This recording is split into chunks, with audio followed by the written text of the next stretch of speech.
పేరు మార్చినంత మాత్రాన పేదల బతుకులు మారవన్న జిల్లా అధ్యక్షులు బీర్ల ఐలయ్య.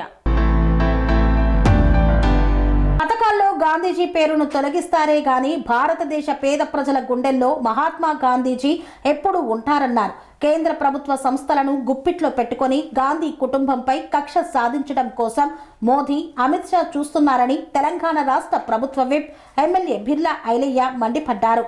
భువనగిరి జిల్లా కేంద్రంలో ఉన్న గాంధీ పార్కు వద్ద డీసీసీ అధ్యక్షుడు, తెలంగాణ రాష్ట్ర ప్రభుత్వ విప్ ఆలేరు ఎమ్మెల్యే బీర్ల ఐలయ్య ఆధ్వర్యంలో భువనగిరి ఎమ్మెల్యే కుంభం అనిల్ కుమార్ రెడ్డి అధ్యక్షతన గాంధీ చిత్రపటాలను చేత పట్టుకొని నిరసన కార్యక్రమాన్ని చేపట్టారు.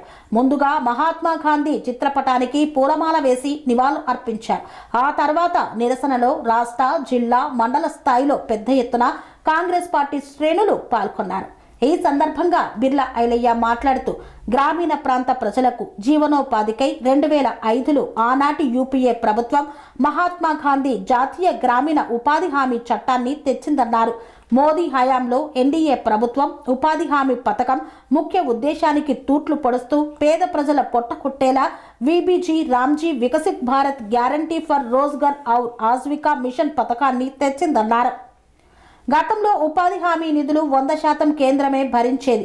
ఇప్పుడు 60% కేంద్రం, 40% రాష్ట్రాలు భరించాలని కేంద్రం అంటుందన్నారు. మన రాష్ట్రంపై ఏటా 1000 కోట్ల భారం పడుతుందన్నారు. పథకాల్లో గాంధీజీ పేరును తొలగిస్తారే కానీ భారతదేశ పేద ప్రజల గుండెల్లో గాంధీజీ ఎప్పుడు ఉంటారని ఈ సందర్భంగా తెలిపారు. ఈ మోడీ ప్రభుత్వం తొలుతని ఈ మోడీ ప్రభుత్వం కుప్ప ఊరంత వరకు కూడా కాంగ్రెస్ పార్టీ శ్రేణులు పెద్ద ఎత్తున ఉద్యమిస్తాయి. మా రాహుల్ గాంధీ గారు, సోనియా గాంధీ గారు ఇది బెదిరింపులకు, మీ ఈడీ కేసులకు ఎక్కడ కూడా భయపడలేదు. గౌరవ ముఖ్యమంత్రి రేవంత్ రెడ్డి గారి నాయకత్వంలో తెలంగాణలో 17 సీట్లు తప్పకుండా ఎంపీ సీట్లు సాధిస్తాం. మా భారీ ప్రధాని రాహుల్ గాంధీ గారిని ప్రధాని ఎక్కడికక్కడ ఈ మద్దతుతో పార్టీ బీజేపీని చిత్తుగా ఓడిస్తాం. యాదాద్రి భువనగిరి జిల్లాలో పెద్ద ఎత్తున మా కాంగ్రెస్ కుటుంబ సభ్యులు, కాంగ్రెస్ సైనికులు మీ మీద ధర్నా పాల్చి ఇప్పటికైనా మీ వక్ర బుద్ధి మార్చుకొని పేదోళ్ళ పొట్ట కొట్టద్దు. ధనికులనే మీరు ఇంకా ధనికులు చేస్తున్నారు. భారతదేశంలో మీ పాలన ద్వారా పేద ప్రజలు ఇంకా అప్పుల పాలవుతున్నారు. కాబట్టి తప్పకుండా మోడీ గారికి ఈ పేద ప్రజల వసూలు జరిగి మీ ప్రభుత్వం పోతుందని తెలియసు. ఏ ఒక్కరు కూడా మీరు పేదలకు కానీ రైతులకు కానీ సంక్షేమం ఇవ్వట్లేదు. ఏమున్నా అనిల్ అంబానీ, అదానీ, అమిత్ షాలకే చేస్తుంది తప్ప మీరు ఈ భారతదేశంలో చేసింది ఏం లేదు. మీరు ఎప్పటికీ ఆర్ఎస్ఎస్ తొత్తు లెక్క ఆర్ఎస్ఎస్ సిద్ధాంతాలను భారతదేశ ప్రజల వృద్ధాన్ని చూస్తున్నారు. తస్మత్ జాగ్రత్త. మోడీ గారికి తగిన గుణపాఠ చెప్తాం. పేదల బతులతోటి మీరు చేయగలవద్దని చెప్పి ఈ ధర్నా ద్వారా నిన్ను హెచ్చరిస్తూ ఈ ధర్నాలో పాల్గొన్నటువంటి రాష్ట్ర, జిల్లా నాయకులకు, మండల పార్టీ అధ్యక్షులకు, బ్లాక్ అధ్యక్షులకు, టౌన్ అధ్యక్షులకు పేరు పేరున తెలియజేస్తున్నా.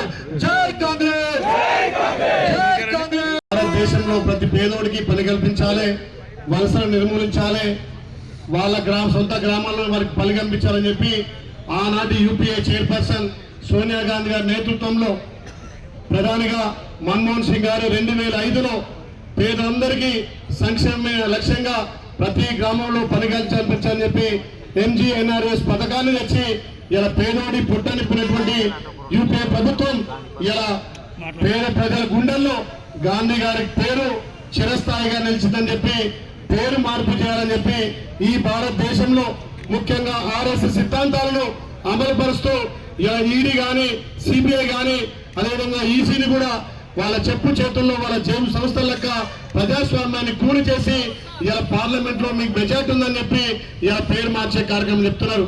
ఇలా భారతదేశంలో అన్ని రాష్ట్రాలు కూడా గాంధీ గారి పేరు పెట్టాలని, పశ్చిమ బెంగాల్లో మమతా బెనర్జీ కూడా ఇలా రాష్ట్రానికి గాంధీ గారి పేరు పెడుతుంటే మేము దేశానికి స్వతంత్రం ఇచ్చే పార్టీ, దేశం కోసం ప్రాణ త్యాగం చేసే పార్టీ, దేశం కోసం ఆస్తులను కూడా ఇలా దేశ ప్రజల కోసం త్యాగం చేసే పార్టీ. అదేవిధంగా మహాత్మా గాంధీ దేశానికి స్వతంత్రం వచ్చి ఇలా దేశ ప్రజల గుండెల్లో కాదు ప్రపంచ ప్రజల్లో కూడా మహాత్మా గాంధీ అంటే ఒక గొప్ప నేతగా ఉన్నటువంటి ఇలా గాంధీ గారి పేరు తొలగించాలని చెప్పి గాంధీ గారి కుటుంబాన్ని మీరు కేసుల ద్వారా, ఈడీల ద్వారా, సిబిఐ ద్వారా, నేషనల్ హెరాల్డ్ కేసులో కూడా అక్రమ కేసులు పెట్టి మొన్ననే చార్జ్ కూడా పెట్టారు.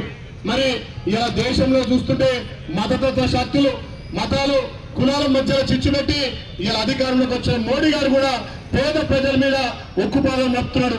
గతంలో యూపీఏ గవర్నమెంట్ ఇచ్చినటువంటి ఎంజీఎన్ఆర్ఎస్ పథకంలో ఇలా 100కి 100 రూపాయలు కేంద్రం నిధులు వచ్చేది. మరి ఇలా రాష్ట్రాల మీద 60 కేంద్రం 40 రాష్ట్రాల వాటా అని చెప్పి రాష్ట్రాల మీద గుదిబండగా చేస్తారు. ఇలా 60% కేంద్రం అయితే 40% రాష్ట్రం భరిస్తే ఇలా తెలంగాణ సుమారు 1000 కోట్ల నష్టంలో పోతుంది. కాబట్టి గ్రామాన ఉపాధి హామీ పథకాన్ని బలోపేతం చేసి గతంలో ఏ రకంగా అయితే కేంద్రం 100% భరించిందో అవి భరించే వరకు కూడా కాంగ్రెస్ పెద్ద ఎత్తున ఉద్యమిస్తాయి. ఈ మోడీ గారు ఏమున్నా కార్పొరేట్ సంస్థలకు కుప్ప రాస్తున్నారు.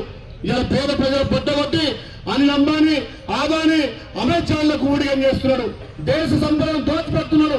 ఇలా పేదవాడు ఉపాధి హామీ పథకంపై పొట్ట నిండా కడుపు నిండా తింటుంటే దాన్ని కూడా చూసి ఓడవలేక దాంట్లో కోతలు విధిస్తున్నాడు. ఇలా రాష్ట్రం నుంచి వచ్చే పన్నులు మా మాట మాకు ఇవ్వంటే ఇలా కేంద్రం ఇచ్చే వాటాను కూడా కట్ చేసి ఇలా తెలంగాణకు మొండి చేయి చూస్తున్నాడు. మరి వాళ్ళ పాలిత ప్రాంతాల్లో వాళ్ళ రాష్ట్రాల్లో ఏ రకంగా నిర్ణయిస్తున్నారు? మరి గతంలో ఎన్ఆర్జీఎస్ లో 100% కేంద్రం భరించేది. ఇలా 60-40 అని చెప్పి రాష్ట్రాలను నిర్ణయం చేసి ఇలా తెలంగాణ కూడా 1000 కోట్ల నష్టం చేసినటువంటి మోడీ గారిని తప్పకుండా 2029లో చిత్తుగా వాడించి మా భారత ప్రధాని రాహుల్ గాంధీ గారిని ప్రధాని చేసుకుంటాం. కన్స్ట్రక్షన్ రంగాలలో దశాబ్దపు అనుభవంతో కస్టమర్ల మరియు శ్రేయోభిలాషుల మన్ననలను నమ్మకాన్ని గెలుపొందిన సంస్థ విఆర్ఆర్ కన్స్ట్రక్షన్స్.